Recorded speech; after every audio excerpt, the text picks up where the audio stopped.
William, hopefully your favorite videographer from Two Hats Publishing. I welcome you to another Two Hats special of community events. Let's look in and see what's really happening.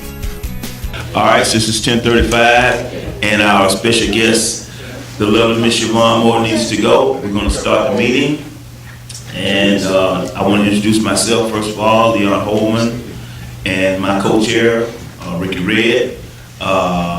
This is a monthly meeting that we do, so this is a regular thing. First thing, I want to make sure that everyone is signed in on the sign-in sheet. And without further ado, I guess we'll move. I'd like to make one announcement. Go ahead. For those that's come to this meeting before. Me and Mr. Holman are volunteers. We are no longer going to allow people to come into this meeting and disrupt the meeting intentionally. We're here to help, but I'm not going to allow personal attacks on myself and my volunteer work that I do. So we got one person in mind that's not here right now, but if that happens, and if I ask somebody to leave, then it will be either me or them, because I'm not going to allow that to happen or what happened. No, it's going to be them. And so I just wanted to make that announcement. Hopefully it won't happen. Everybody will be on their best behavior. And we won't have to do that. So. No, you're absolutely correct. It will not be you. It will be that person, because we've been doing this for multiple years now, and we seem to not be able to resolve this issue. So unfortunately, that's where it's going to have to be. Any other announcements before I bring Siobhan on? Because Siobhan has a conference call. So, okay, Siobhan. All right. Good morning. Good morning. I missed you guys. Y'all miss me? Well, I've been gone 1 month and we're already kicking people out. Is that tell you the truth? Well, you started the trend before you left. I really have. We're not going to do. You're absolutely right. Before I get started, I wanted to, if you guys would agree. Y'all hear back there? Oh, I can use the microphone. I'm not feeling my best, so I'll scoot over and use the microphone. Before I get started on the presentation this morning, I wanted to take a moment to have, thank you, just a moment of silence for a client, an unsheltered client who passed away last night. I got a text about it this morning. She was living in an encampment, so if we could just have just a couple of seconds to say a silent prayer for her.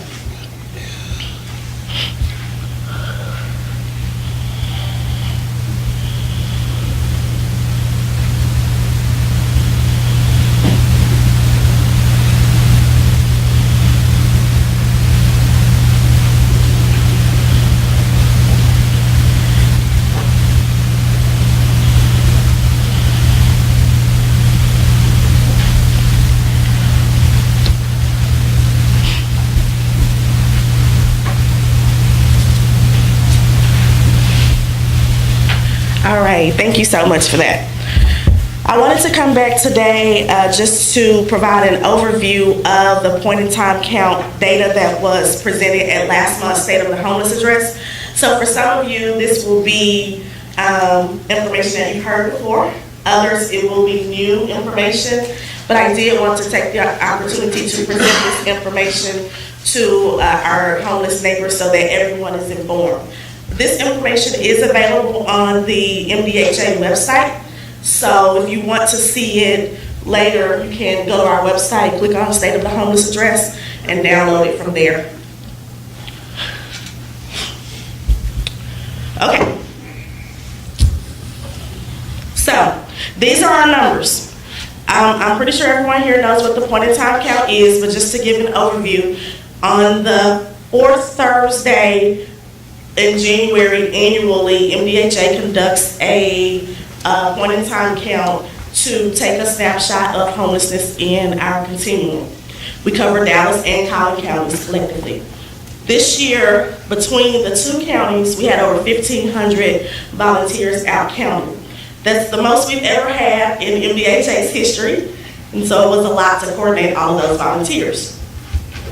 As you can see, homelessness was up again 9%. And these numbers are for our homeless individuals. So on the night of the count, we had 1,452 unsheltered, 2,313 in emergency shelters, and then 49 in safe haven.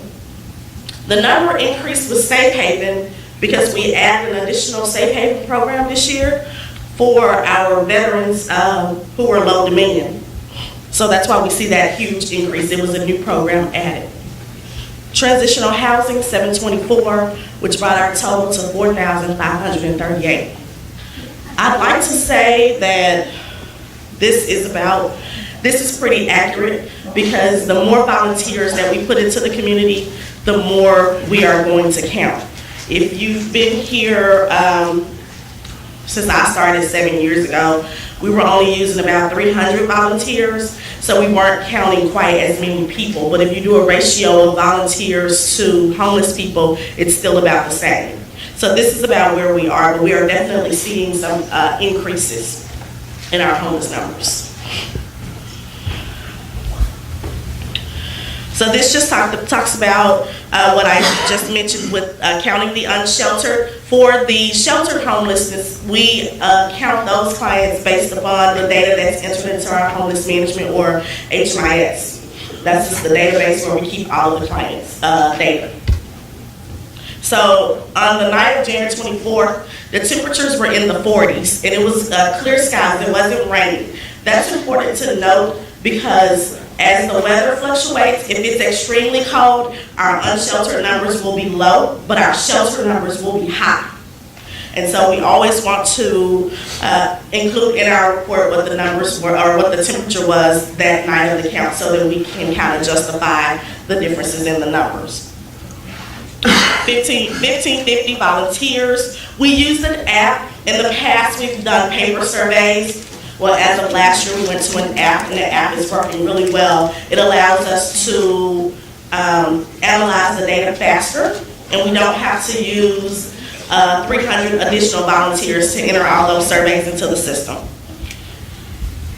We have what's called GIS generated mapping. So we hire a contractor to create maps that show us where all of the homeless encampments are used. And we gather that data of where the encampments are from the unsheltered population, the police, street outreach workers, and just citizens of both counties. Excuse me. The data was analyzed and deduplicated, like I said, because we are using that app where the information is automatically added into the system.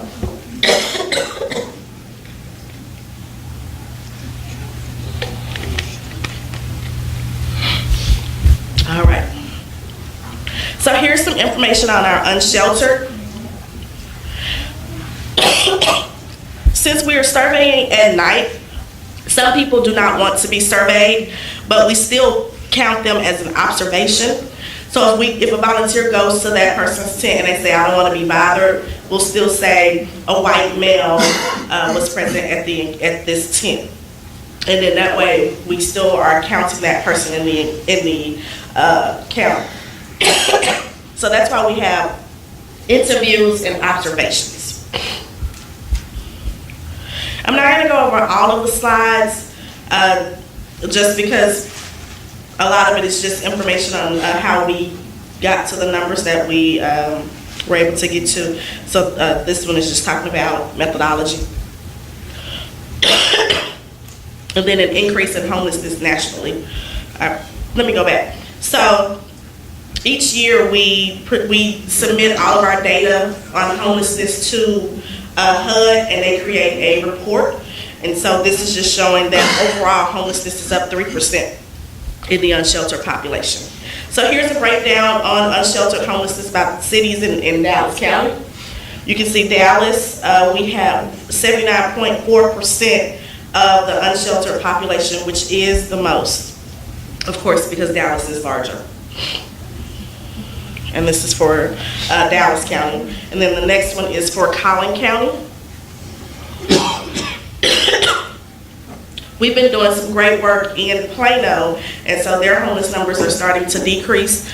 I guess about a year and a half ago, MDHA employed a case manager in Plano in the Collin County area to start to see their unsheltered. At the time, before we sent someone out there, there was not a case manager in Collin County providing case management to the unsheltered population, not for older adults. There is someone there, City House, providing it for 18 to 24-year-olds, but nothing for 25 and up. And so we have a case manager housed at a location in Collin County to provide case management and supportive services to the unsheltered population in Collin County.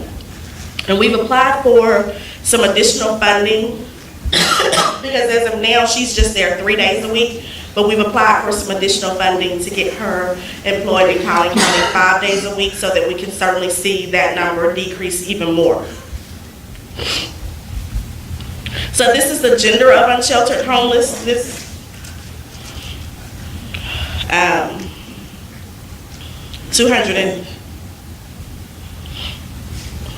Okay.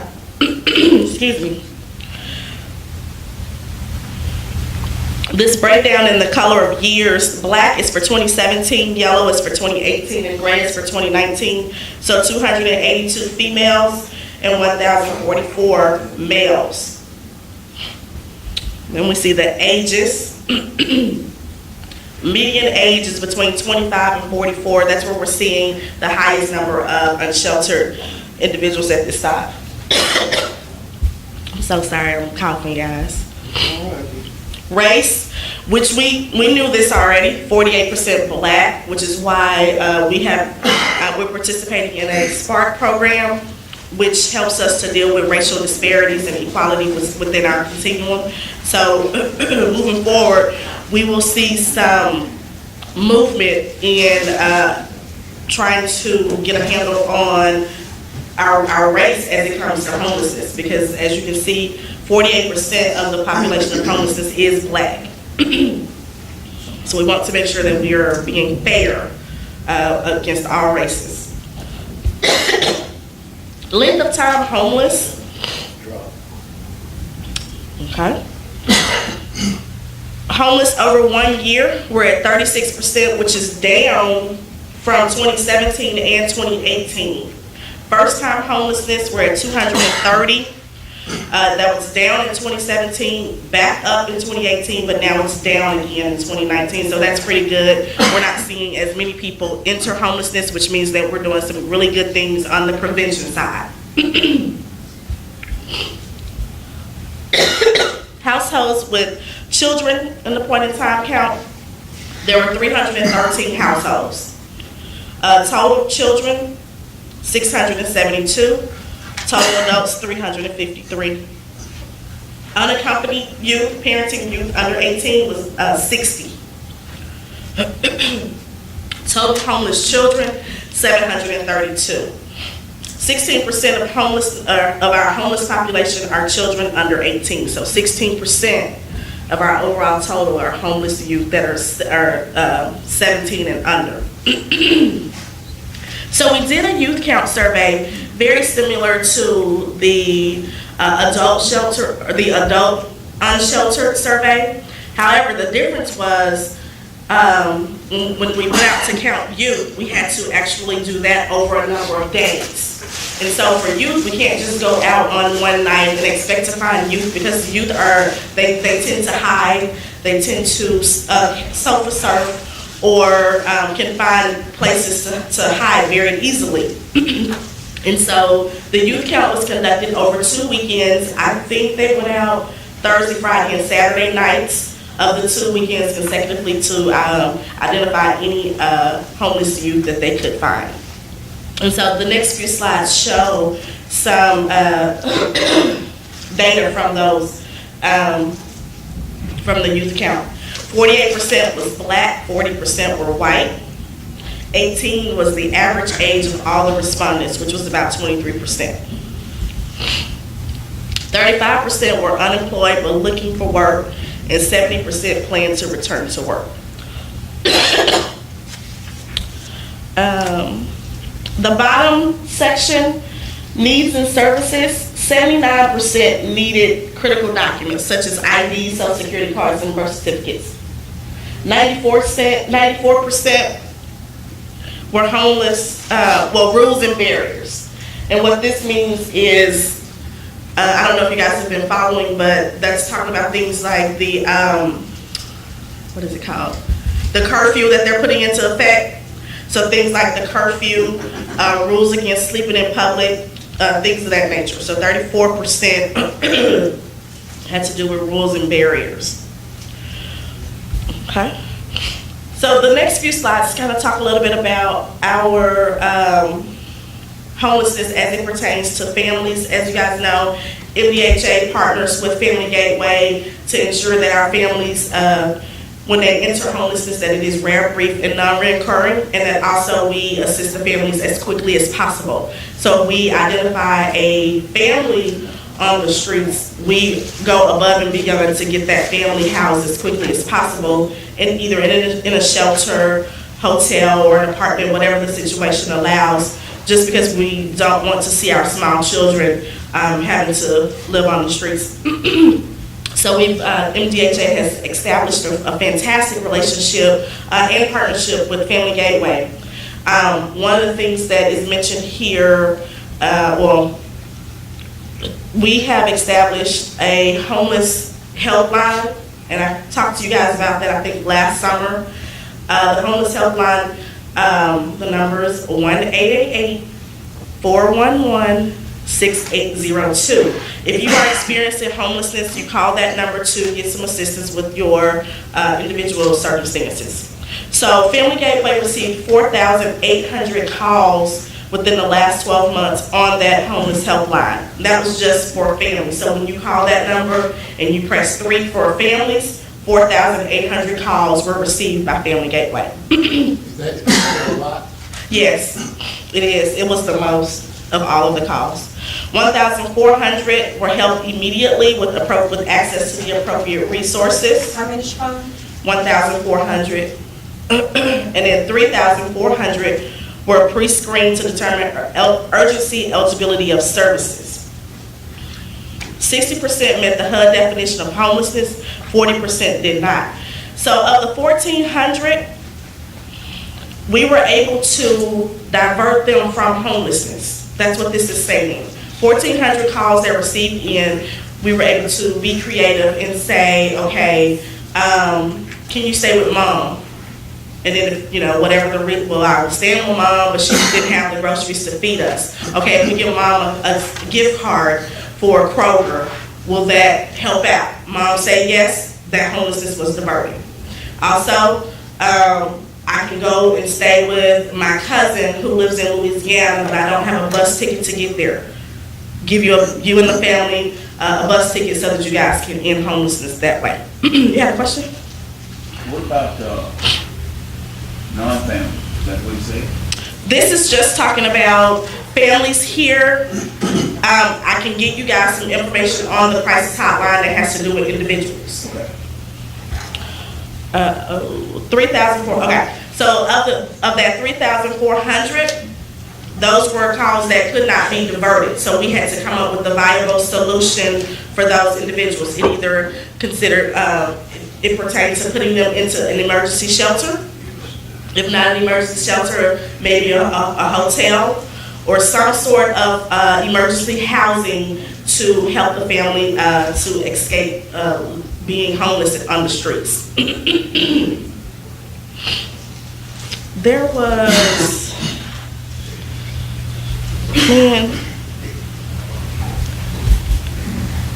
there was something that I wanted to touch on. Okay, she didn't include it here. Oh, it wasn't in this film. So here, Ellen is the executive director at Family Gateway. I think she had identified about 700 rooms or units of emergency shelter for our families here. If I'm remembering correctly, the number is 680, but don't quote me on that. I'll give you that number before I leave. But we do not have enough family or units for families, because as you can see, they received 3,400 calls, but if we only have, let's say the number is 680 units in our continuum, we don't have enough emergency shelter or housing to adequately house those families. So we have really had to depend on other shelters outside of our continuum, so Tarrant County, Grayson, other areas to help us with housing some of these families. And that's also why at one point we had to use some hotel stays. But since then, we've made some great partnerships with apartment complexes that have allowed us to move our families in there and to provide some type of subsidy with getting them there. All right, moving on to the veteran data. So with the veterans, homelessness has increased roughly 100 people. And I really think that number is 101, because there's one person who I checked to see if he was counted on the night of the count, because he is a veteran and has been homeless for a very long time, and he was not counted. So I think that number should really be 101. But at any rate, 431 total veterans were homeless on the night of the count. That is up exactly 100 from last year. And over the last year, we added 3 additional veteran programs to our continuum. So I think that by adding those 3 programs, that accounted for the extra 100 people that we're seeing that increase in. So to try and offset that number, to get a decrease in that number so that we do not see an increase next year, we will be rolling out a 100-day veteran challenge. Do we have any veterans here today? Okay. So we will be rolling out a 100-day veteran challenge between May and August to work on ending homelessness for 100 plus veterans over the summer. So if you know of any veterans, make sure that they are receiving that case management so that they can be included in that challenge, and we can attempt to house them so that moving into the fall, they'll have a place to stay. So that's a challenge that's coming up. We also are going to be doing another challenge for adults. That will be later in the fall. We didn't want to run the 2 challenges simultaneously, just because we wanted to focus on one population at a time. And so for May through August, our focus will be on ending veteran homelessness. We're hoping we can beat Fort Worth, which I think they did 178. So we're trying to shoot for 200. So, okay. Next few slides talk about chronically homeless. You guys know the definition for chronically homeless. We talked about that a lot in this forum. But these numbers do show the numbers of chronically homeless in our continuum over the last year for the PIC count. So 470, that's up from 424 last year.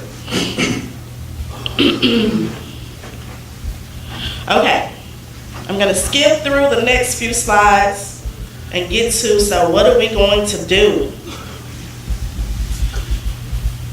Carl, our illustrious leader, has given us a, goodness, how many slides you got, Carl? A D1 plan, here we go. So Carl has given us a D1 plan. And so what we at MDHA are looking to do moving forward is to create, or I shouldn't say create, we're going to use all of the strategic plans that the continuum created last year to form one continuum or one strategic work plan. And the strategic work plan is just like a service plan for you guys. So it's our service plan on what we are going to do to end homelessness moving forward. And so we are calling it the D1 plan. And so our goals are housing, support systems, data, training, and resources. And so some of the things that we're going to do are listed here. Of course, we're going to be partnering with the Office of Homeless Solutions to roll out tracks 1, 3, and 4. We're going to develop a move on pilot. And this is really important for those of us in here who either work with PSH programs or you are enrolled in a PSH program. And there are a couple of you here that are enrolled in PSH programs or you manage a PSH program. So what we're looking to do with the clients who are in PSH programs is roll them onto a housing voucher to get them housing lifelong or as long as they need it. Carl likes to say, who wants to sentence a person to a lifelong sentence of case management? So why are we telling you that you have to receive case management for the rest of your life when you don't need it? Mr. Holman is high functioning enough that he can have a housing choice voucher, and he does. But he was also in a program at one time. So when we have clients who are higher functioning and do not need that lifelong sentence of case management, we certainly want to roll them onto the appropriate program so that we can make sure that we're housing the individuals who actually need that PSH. Increase rapid rehousing units. So as you know, we at MDHA have a housing priority listing. And on that list, the numbers are showing us that we need more rapid rehousing. We have more people on the list who are not chronically homeless. We have less people on the list who are, I said it right, so they're not chronically homeless, and so that means that they need rapid rehousing. So rapid rehousing, and Chuck Rowley's looking at me with his face scrunched up. Rapid rehousing is very similar to transitional housing, but the end result is that the client doesn't have to leave their apartment. They can stay there in that apartment as long as they're abiding by the rules, etc. So we want to increase our numbers in rapid rehousing so that we can get clients housed quickly and then surround them with those supportive services so that they can maintain their housing. So we're going to be looking to increase those numbers. And of course, build more mixed income and mixed use housing. What did you mean when you said they could stay in that housing? So when you're in a transitional housing program, at the end of that program term, you have to vacate that unit. Okay. With rapid rehousing, when the program ends, you get to stay in that unit. And how does it go from something else to DHA or something? Or? Not necessarily.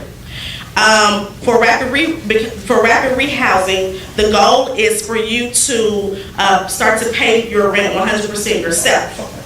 So we will provide you, the program will provide you with a subsidy for a certain amount of time once we see that you're able to pay the rent. Of course, the program does have limits, so the program may be a 12-month program, 18-month program, etc. But at some point during that 12-month, let's just say it's a 12-month program, we're going to start to expect you to pay 100% of the rent. So months 1 through 3, the program may pay 100%, but on month 4, we're looking for you to pay at least 75%. Is there a way to transition from that program into a voucher? Yes, there is.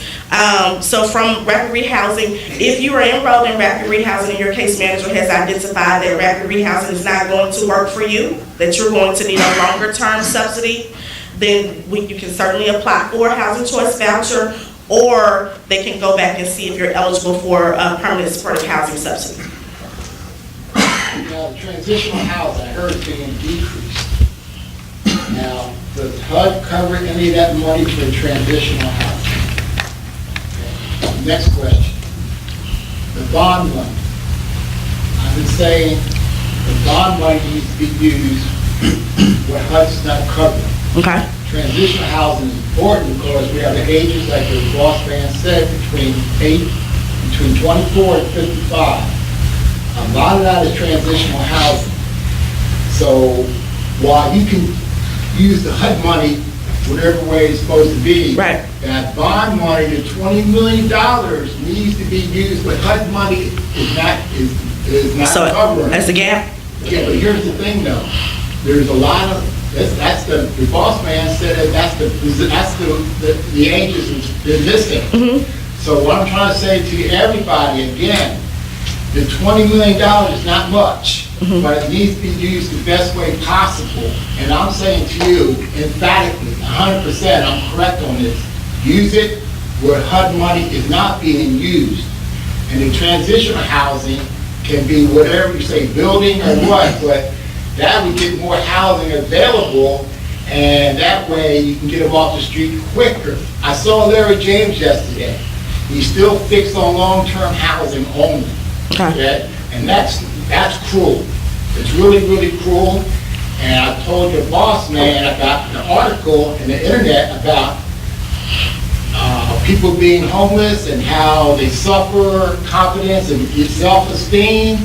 And I'm just saying to you is, that's the problem with homelessness. They don't have any confidence. They don't care about anybody because no one meets them. Right. Like I said, the rest of it, I was going to say at the speech yesterday, the people in your agency, Homeless Solutions, City Council, needs to go to the West End and start meeting these people. And if you see people right away that need physical disabilities, you get them off the street right now, and that way you can take care of it. See, that's one of the things I showed you, Mr. Carl, about what the mayors had to talk about. But those are the things right now that is that bond money needs to be 100%, whatever, that's not covered. Okay. But it's all fixated by the mayor to use it on permanent supportive housing, in which HUD money is already being covered for. I hear what you're saying. What I'm trying to say is that the bond money has to be used in a different way, because we're not getting this point of how quick housing needs to be done. Larry James and the mayor are not interested in that at all. We still had to correct them about that, and Larry James. So Okay, all right. that's what I'm trying to say. So I do agree that with him that we do need to make sure that we're using the 20 million effectively. In the sense that, like you said, the HUD money, we do have certain things that we have to, certain ways we have to use it. And then with the bond money, there were several public meetings last year on how to spend the money. So that's the Office of Homeless Solutions, and they are doing a great job of creating a plan to do that. Yeah, I agree. That's what that office can take care of, what HUD doesn't take care of. I think that's a good idea. But some of the things that I came away from the meeting there, and I'm going to quote Carl a couple of times here. He's here, so hopefully I won't get anybody upset. But he pointed out that one of the statistics that jumped out at me was an increase in unsheltered 8%, 23% last year. Okay, so that's really caused an 8% increase. So he had a couple of statistics that he brought out as one of his main points, and that was the total amount of money that's being spent, 49% goes to shelter, whereas only 6% goes to rapid rehousing. And so he made the statement that the 49% is an ineffective way of spending the money. And he would like to shift some of that money to rapid rehousing. So here's my question. If we are successful in doing that, how is that going to help the unsheltered? Because the unsheltered are the biggest cost to our system as far as So a lot of the unsheltered are not chronically homeless, so they don't qualify for permanent supportive housing. So we don't want to leave them in the shelter waiting for them to become chronically homeless, waiting for mental illness to develop, waiting for substance abuse to develop. So what our goal is to rapidly rehouse them while they are still able to work, still able to return to training and get an increase in income, and go ahead and get them moving so that they're housed and able to support themselves. So, I mean, how are we going to do that? I mean, With the increase in rapid rehousing funding. I mean, can you be more specific as far as, is that going to be HUD money? Is it going to be Office of Homeless Solutions money? All of the above. All of the above. Including some private donors as well. So we're going to go to every funding source that we can to try and increase some of the, some dollars or increase money going over to rapid rehousing, including being creative, such as the funding that doesn't get spent, maybe it gets sent back to HUD. Instead of sending it back to HUD, we prioritize it or reallocate it to go towards rapid rehousing. So the goal is those that are unsheltered. Obviously, there's a reason they're got barriers and shelters. So instead of trying to move them into a shelter, Let's it's move just straight go to an straight into apartment. housing. Yep. Okay. That's our goal. And we've done some families like that have contacted us, and they have some Social Security income or they have employment income. They just need help getting into that unit. So we have helped them to pay for the app fee, deposit, things of that nature, to just get them right on into an apartment. We actually did that the other day. A young lady turned up at Austin Street. She had Social Security, which her Social Security was enough to pay for her group home unit, the group home that she was going to. She just didn't have enough money to pay the deposit, because the deposit was the same amount as the rent. And if she's only getting $762, she was a little short. So when she showed up at Austin Street's doorsteps, we were able to assist her with the deposit. So she didn't have to enter homelessness. Yeah, about homeless solutions, about the bond money, they got all, they have rapid rehousing, they have permanent supportive housing. They have transitional housing. See, that's what I'm talking about. It has to be all shifted in one area, because here's the thing about the rapid rehousing. What the acceptance rate, I would say, I don't know what it is, because the owners still have to accept them.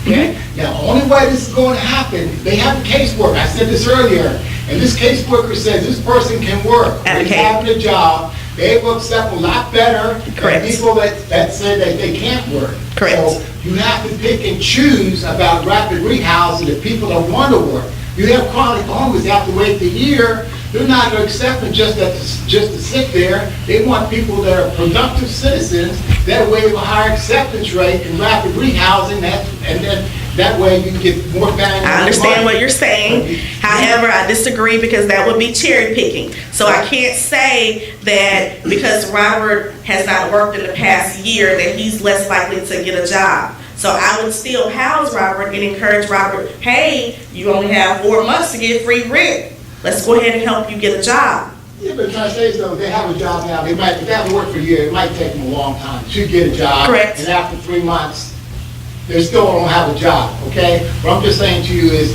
pick out the people that are working or that want to work, okay?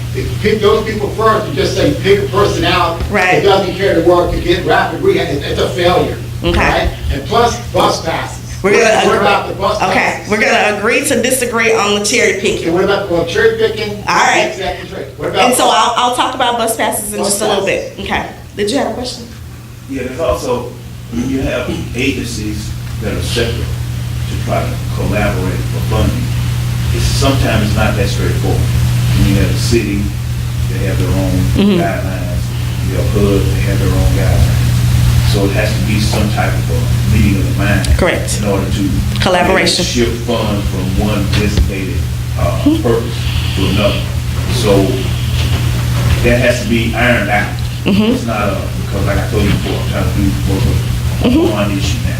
So that's different from rapid rehab. That's more, and all these funds, they have to be, there has to be a collaboration. It's easier to say it, but then you have to do it physically. Because there are rules and guidelines each agency has to adhere to in order to maintain. Okay. I'm gonna come back to you because I need to finish up. Okay, give me just a little bit. So on data, right now, our HMIS team has we have received back, because I think it's closed, some proposals to improve our HMIS data system. And so the team is reviewing those proposals that we received. And so moving forward, we may have a new system, or if the current system proves to be the best system, we will continue on with that system. But what we are adding to our system is a data warehouse. If you've been coming to the meetings, we've talked before about all of our shelters not entering into the system that we're using, but with the data warehouse, those agencies will be able to continue using their system, but provide us their data, using the data warehouse. And so it's just an upload from their system to our system, and then that way we capture the data. We will create within our strategic plan clear community performance measures, and then also provide status reports for the community. Support systems, implementing the SPARK suggestions. Increased integration of behavioral and medical health into housing, and we've been doing some very innovative meetings with Parkland to to meet this measure. And then also improve diversion and outreach efforts. And I talked just a little bit about diversion, where there was a young lady who was going to enter Austin Street, but we were able to divert her. So we are definitely stepping up our game as it comes to diversion and then our street outreach efforts. And so you'll start to see more street outreach members in the community providing some services to the unsheltered. Some of the resources: research a funders collaborative, research the pay for success model, which will include some employment, and then blend public and private resources to increase effectiveness. Of course, we're going to offer training because we want to be the best. So learn evidence-based practices and innovative strategies, ensure all populations have equal and fair access to services, develop trauma-informed systems, and provide programs with tools to change and become more effective. In the summer, we're going to be doing some training around a series that I've titled Healthy Living, which will be about substance abuse and recovery. It's for substance abuse and trauma-informed care. And I just lost it. Substance abuse and what are you doing, Carl? What's yours on? Come on. Motivational interviewing. And harm reduction. So motivational interviewing, harm reduction, substance abuse. Anywho, there we go. We're going to be rolling those series out starting in July, and we'll have some trainers to come in and train our case managers so that they're better able to support you guys. Okay. Do you have a question? Yeah, can I say? Mm-hmm. No offense to you, Siobhan, but aren't you cherry picking the homeless camp, saying you need to be 50-50 in race, and you're taking people out because they're black or white? Aren't you doing cherry picking that way, man? Or am I? Say that one more time. Aren't you cherry picking to make sure it's 50-50 by race? Because you got some hell last year for having 7% black On what? homelessness on the count. I'm sure you received some. We're not cherry picking who we survey. No, you cherry picking. It was 70% last year, and now it's 50% for black being homeless. And you made a point to make sure it's about 50-50. We did not make no. I mean, you made a point that you made for it. Yeah, you made a point. It's supposed to be 50-50 instead of 70-30 because NPHA got a lot of help. That is not accurate. No, sir. We do not get to pick and choose who we survey. When we are out surveying, we survey every person that we see, and we report the raw data of what we found. So, no, sir. Well, I'm not going to sit here and put up with personal attacks like that. One more outburst and you're out of here. I'm trying to get back to the slide he's referring to. I think I passed it. No outburst. Did I make an outburst? Okay, you got to go. No. You got to go right now. That's it. I'm not going to allow you to sit here and attack our ethics. You either got to go or I'm going. One of the two. Okay, go ahead. You had a comment? No outburst. I have a question. Okay. You mentioned substance abuse. Substance abuse, okay. Do you have any figures or percentages of how much of the homeless population I stand behind my word. are victims of that? Do you have like and also other abuses? I mean, I guess it's just not that, but there are other things that they do that result in ultimately homelessness. I do not have that data handy today, but what I can do is go back and look at the actual raw data that was presented on the PIN count and drill down on some substance abuse and mental health. Let me make a note. So you want to see? Well, I'm sure it's paramount to be the amongst the homeless. Yes. Contributing factor, major one, not just the homeless, but society in general, I think. Okay. Not only the addiction, but the other things that lead to that crime and destruction of families and Okay, we can certainly provide some data around that because that was a question that was asked in the survey. So I'll drill down on the raw data and pick that up for you. What was your name again? Siobhan Moore. And I'm with MDHA. Hey, Claire.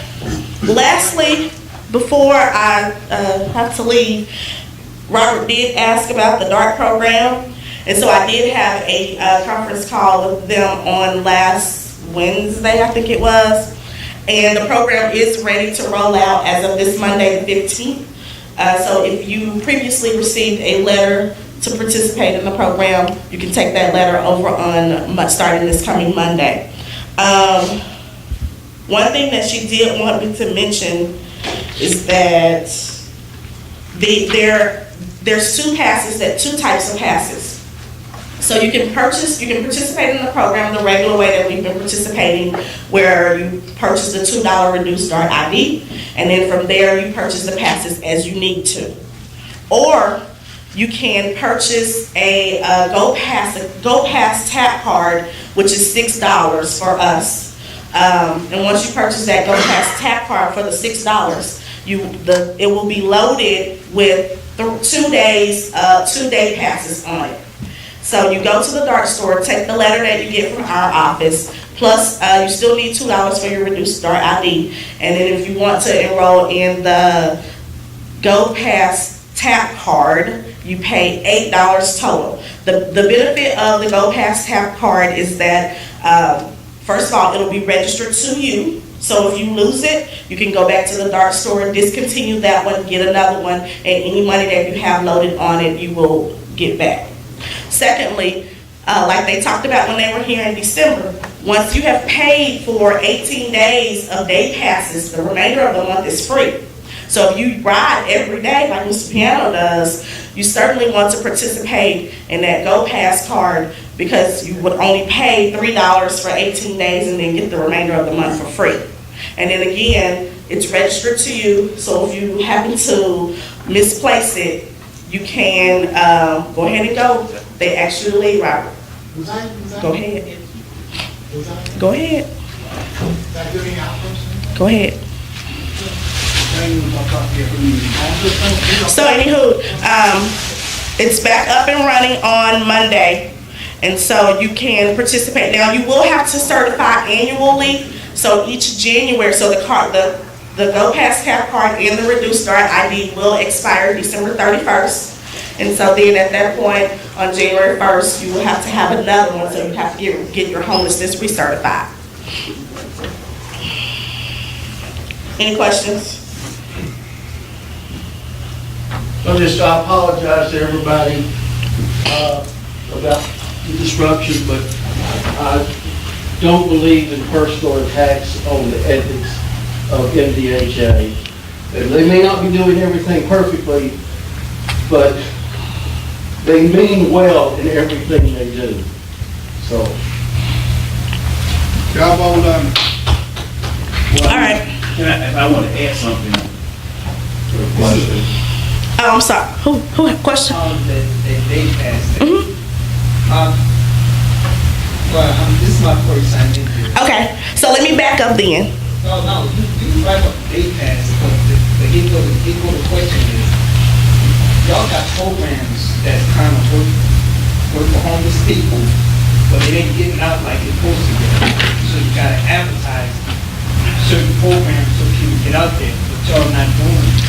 And another thing is y'all housing programs, y'all got a lot of land, but they're not building houses like they're supposed to build houses. Like people build, I know they build a lot of apartment complexes, I understand that, but it goes to the landlord. Y'all rate of the apartment complex is too high, and that's why you see a lot of people that are homeless. They not wanting to be homeless. Just the idea is still you gotta have a good plan. You gotta help her. You gotta be on both sides. You know what I'm saying? Pick one side of the homeless and pick the other side for the rich and the poor. For the rich, you gotta, them two gotta come together.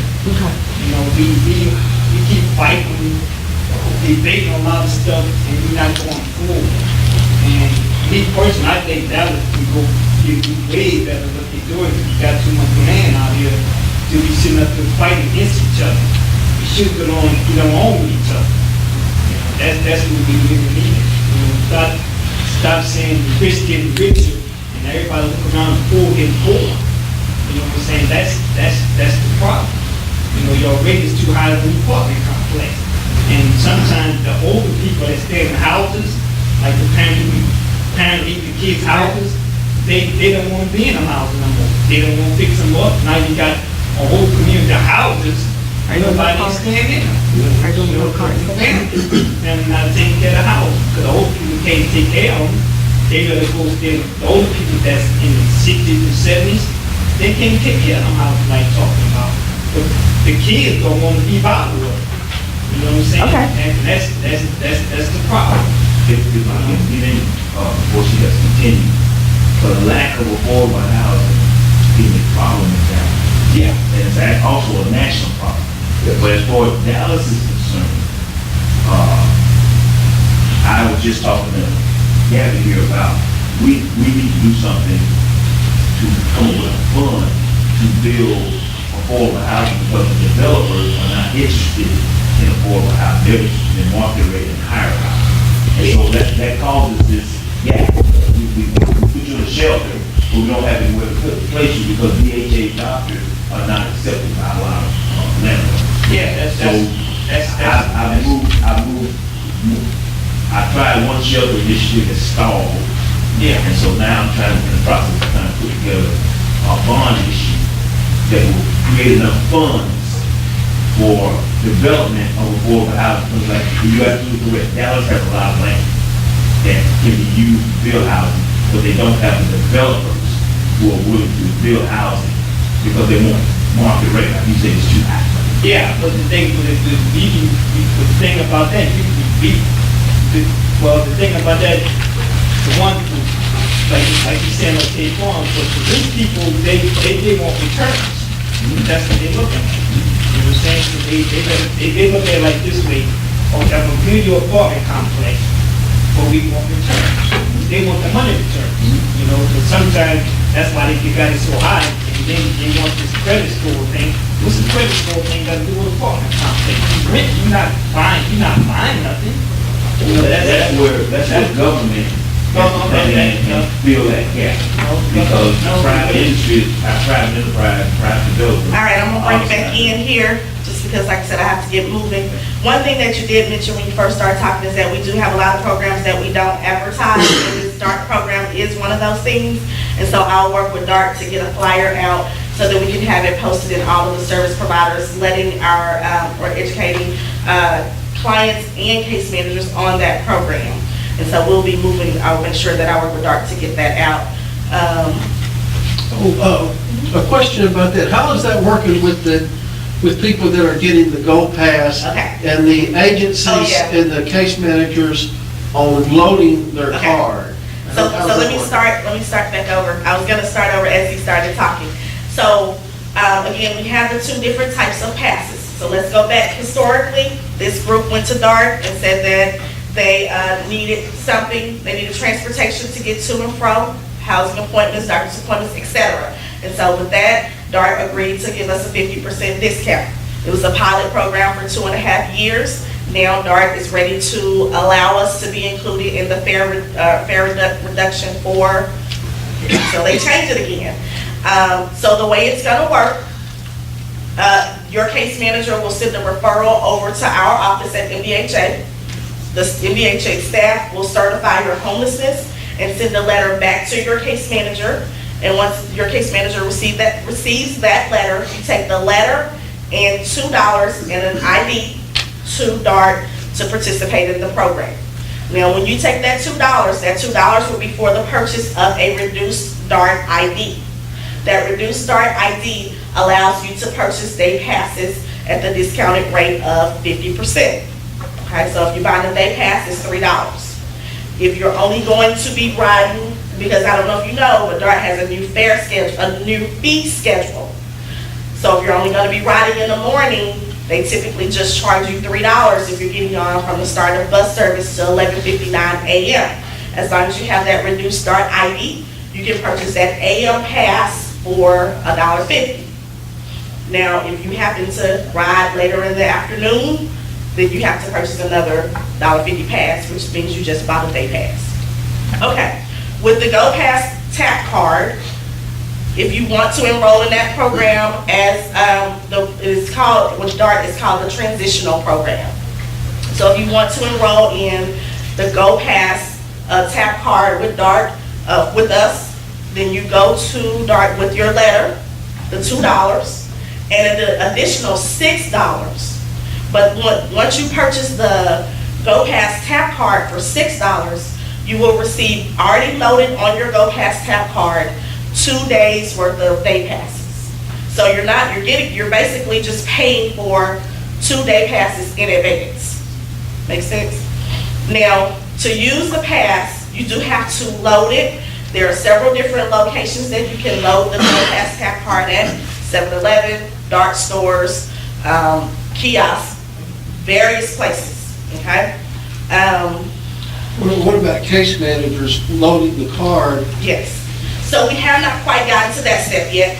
DART is still trying to work that out. It's looking like that will not roll out until 2020. And so that will be based upon the type of agency that receives that pass. So for instance, our emergency shelters won't have to use they won't get the GoPass card so that they can reload it for the clients, because those clients would only need a day pass because they're just coming and going.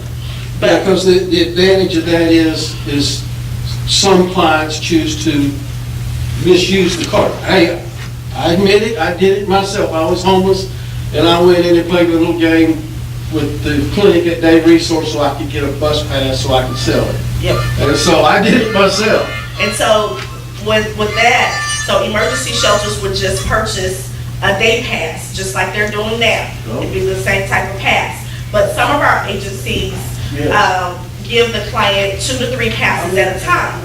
Well, instead of giving them 2 or 3 different passes, they would give them one GoPass that's registered to them. Well, not a GoPass, it's one reloadable card that's registered to the agency. And then the client, the agency would just load 3 days or however many days worth of day passes on there that the client needs. So let's say, for instance, you just started working in your housing program and they want to give you 5 day pass vouchers to get to work. So they would give you one card that's loaded with 5 days of passes. It's not a GoPass card. Let me get the proper name for it. Reloadable use card, I think is what it's called. But you'll get that instead of getting a GoPass card. What is it called? One-time use reloadable pass. Well, one-time use is the one that the emergency shelters will use, and then an actual reloadable pass is what agencies who need to give the client more than 1 day of passes will use. Okay? So, Hang on. Go ahead. No. What? This gentleman? Okay. How did you say that we give this letter? So you just go to your case manager and let her know or him know that you want to participate in the DART program, and that case manager will send a referral to our office at MBHA. We'll verify your homelessness and send the letter back to your case manager.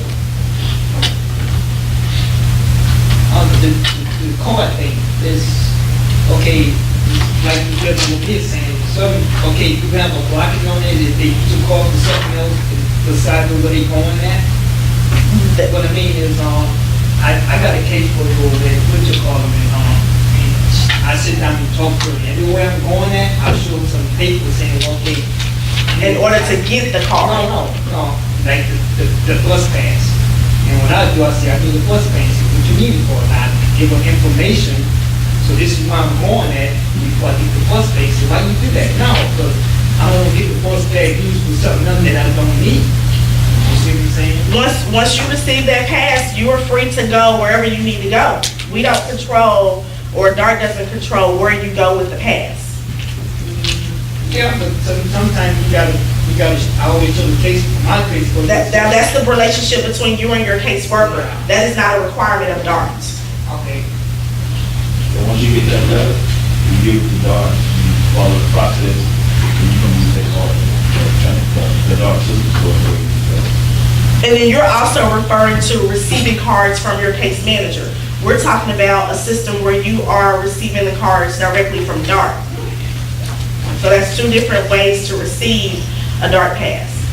Okay, so my takeaway got the tall dog to let me see.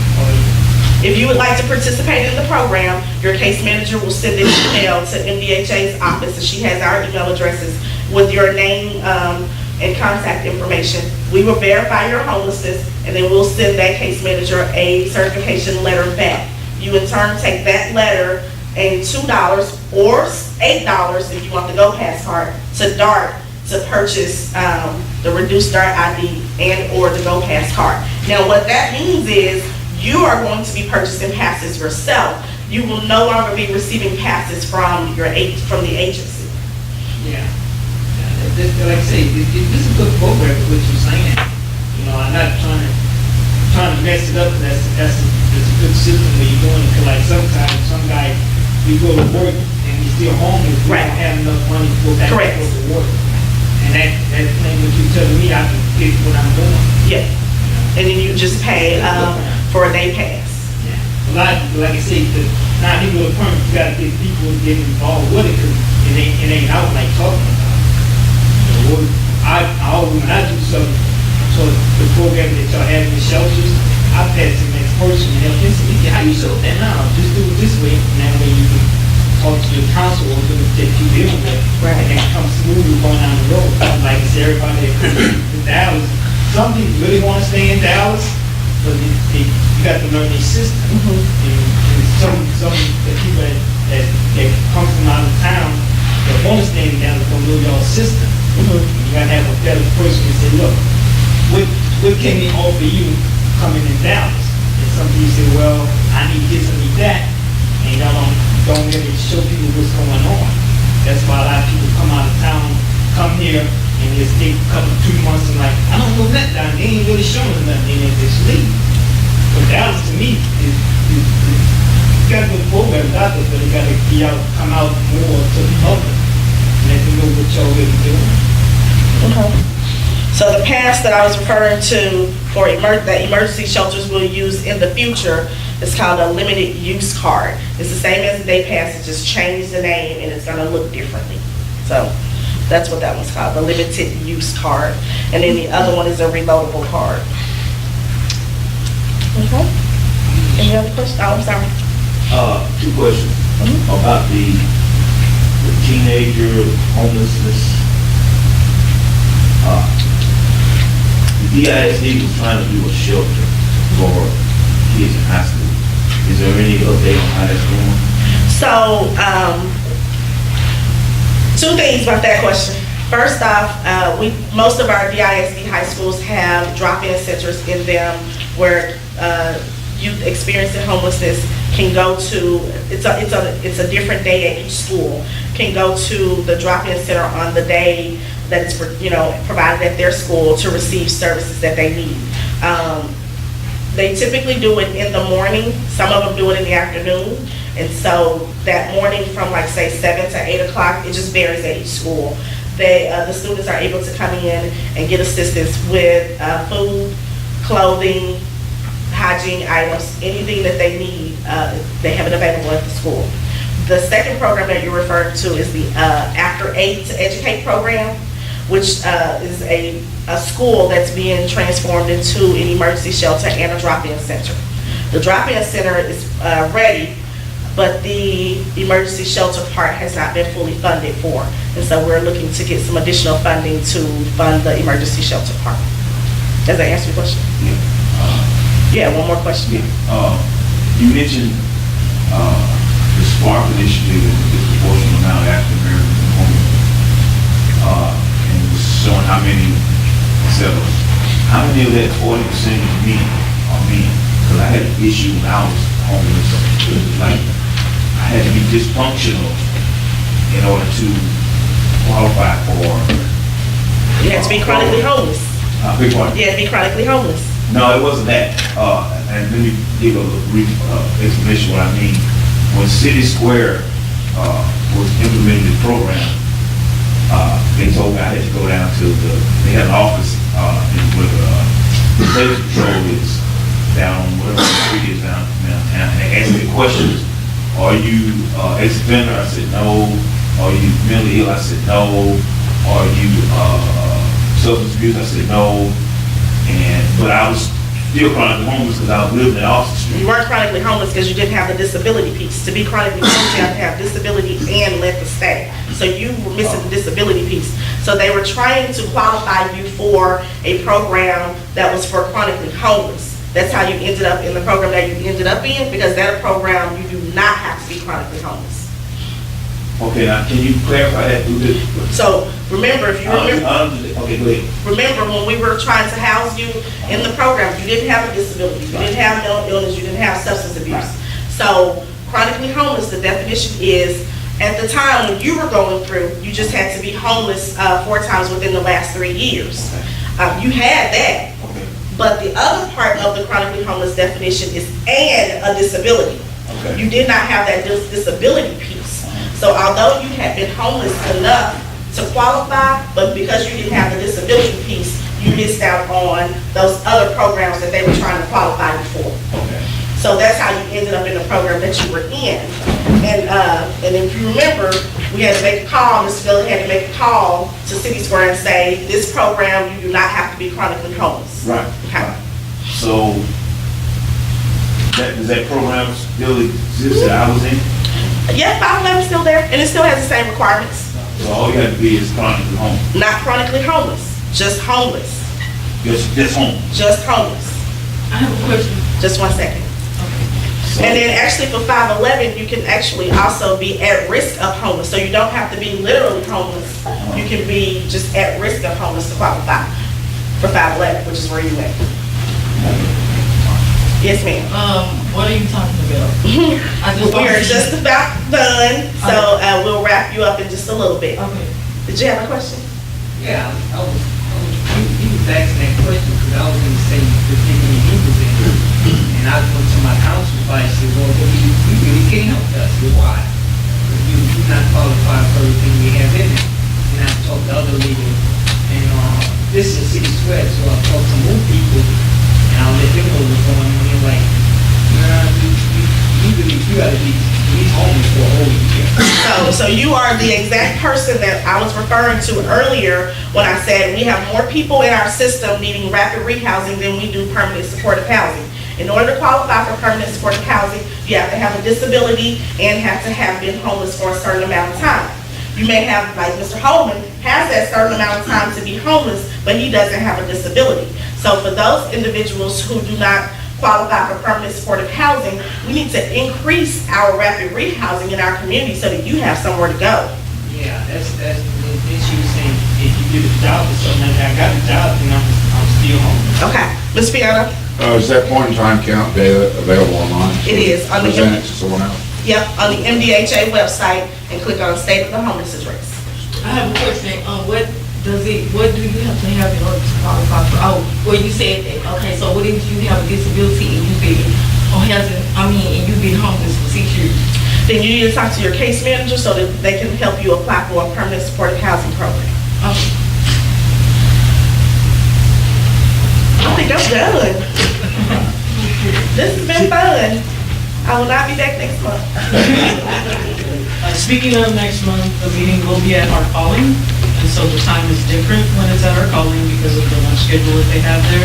So the meeting next month will be at our calling. If you grab the agenda up front, you'll get the address and the room number.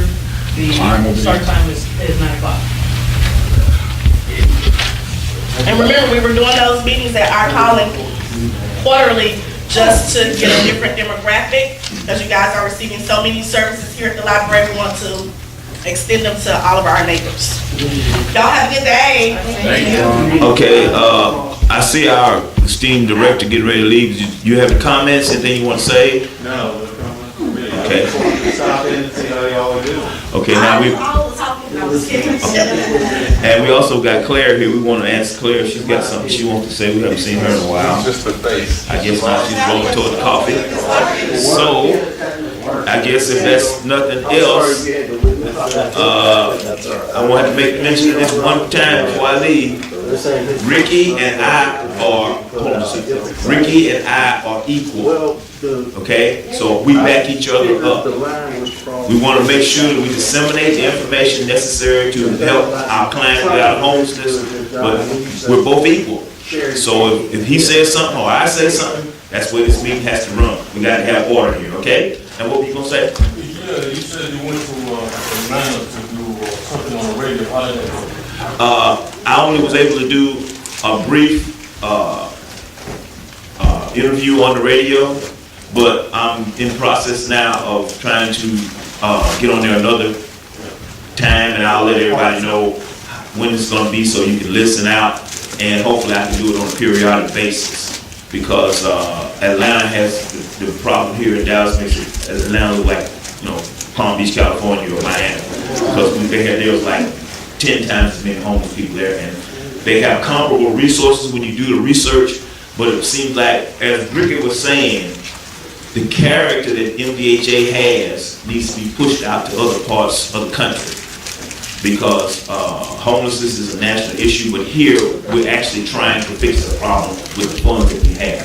So, but I thank you for being knowledgeable about that and inquiring.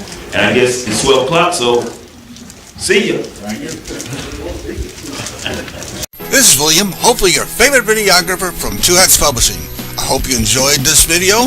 If you like it, please leave comments below, or like, follow, or subscribe to us and get notices of all our videos. We love it, even when you call.